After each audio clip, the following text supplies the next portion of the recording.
तरफ संसद में हंगामा हुआ और संसद की कार्यवाही को स्थगित कर दिया गया 12 बजे तक के लिए।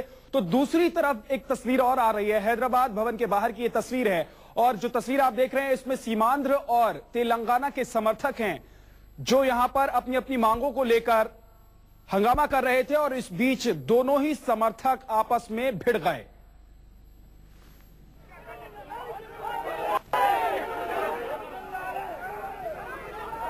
और ये तस्वीर आप देख रहे हैं संसद के बाहर की तस्वीर है, लेकिन दूसरी तस्वीर देखिए आंध्र भवन के बाहर की तस्वीर है। हंगामा, जोरदार हंगामा, तेलंगाना और आंध्र समर्थकों के बीच में हाथापाई की नौबत आ गई। हालांकि इन्हें शांत कराया गया। दोनों ही समर्थक, तेलंगाना की मांग करने वाले और साथ ही आंध्र को टूटने से रोकने की मांग करने वाले समर्थक मौजूद थे और देखते ही देखते ये दोनों ही समर्थक आपस में उलझ गए, नौबत हाथापाई तक आ गई। तो एक तरफ संसद में हंगामा हो रहा है, संसद के बाहर प्रदर्शन हो रहे हैं, तो दूसरी तरफ तेलंगाना का मुद्दा भी लगातार और गर्माता जा रहा है। 15वीं लोकसभा के इस आखिरी सत्र में, संसद सत्र में अगर तेलंगाना का मुद्दा सरकार पास नहीं करवा पाती है तो सरकार अपनों के बीच एक बार फिर से बुरी तरह से घिरती हुई नजर आ जाएगी, क्योंकि लगातार इस बात को लेकर यूपीए सरकार और कांग्रेस के विरोध में अपने ही आवाज उठा रहे हैं। फिलहाल दो तस्वीरें आपके सामने हैं, एक तस्वीर है आंध्र भवन के बाहर की और दूसरी तस्वीर है संसद भवन के बाहर की।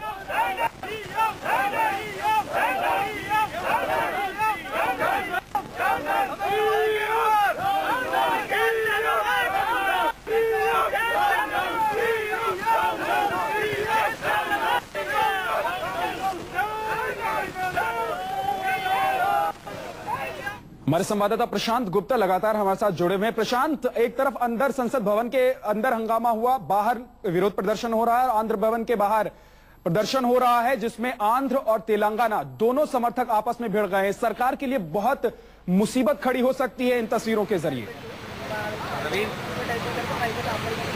बिल्कुल, क्योंकि देखिए आंध्रा का मुद्दा काफी अहम मुद्दा है, क्योंकि सरकार के लिए एक कांग्रेस के लिए सबसे बुरी खबर यह है कि भले ही उसकी आंध्रा के अंदर सरकार हो, लेकिन जिस तरीके से जगन रेड्डी ने अपनी बगावती तेवर अपनाए उससे सरकार को बहुत नुकसान उठाना पड़ सकता है। दूसरी तरफ सरकार को खास तौर से कांग्रेस को लगता है कि अगर तेलंगाना बन जाता है तो उसके खेमे में 17 के लगभग लोकसभा की सीटें जाएंगी, जिसमें से कम वो 14 पर अपना वर्चस्व हासिल कर सकती है, 10 से 14 के 20 सीटें जीत सकती है। हालांकि आंध्रा में जिस तरीके की राजनीति हो रही है उसको लेकर भी कांग्रेस परेशान है, क्योंकि वहां के सीएम ने खुद कह दिया है कि अगर बंटवारा होता है तो वो राजनीति से संन्यास ले लेंगे। तो ऐसे में कांग्रेस के लिए ये साफ समुद्र वाली स्थिति हो गई है कि ना निकलते बन रहा है ना उगलते बन रहा है। और ऐसे में क्योंकि कांग्रेस के खुद के सांसद जो हैं और जो मंत्री हैं उन्होंने तक अपने इस्तीफे सौंपने की बात कर दी थी, तो ऐसे में कांग्रेस फंसी हुई है कि आखिर वो बीच का रास्ता कैसे निकाले। आम सहमति बनने को तैयार नहीं है और इसी का फायदा उठाकर विपक्षी दल जो हैं वो सरकार को घेरने की कोशिश कर रहे हैं कि किसी भी तरीके से इस पूरे सत्र को इसी हंगामे की भीड़ चढ़ने दिया जाए जिससे सरकार कोई भी अहम बिल पास न करवा पाए। बिल्कुल प्रशांत, इसका मतलब यह हुआ कि सरकार अपनों के बीच तो घिरी हुई है, विपक्ष भी लगातार घेरने की कोशिश कर रहा है। ऐसे में आने वाले वक्त में सरकार के लिए संसद भवन में बिल पास कराने से लेकर तेलंगाना के मुद्दे को ठीक से डील करना तक बहुत मुश्किल होगा।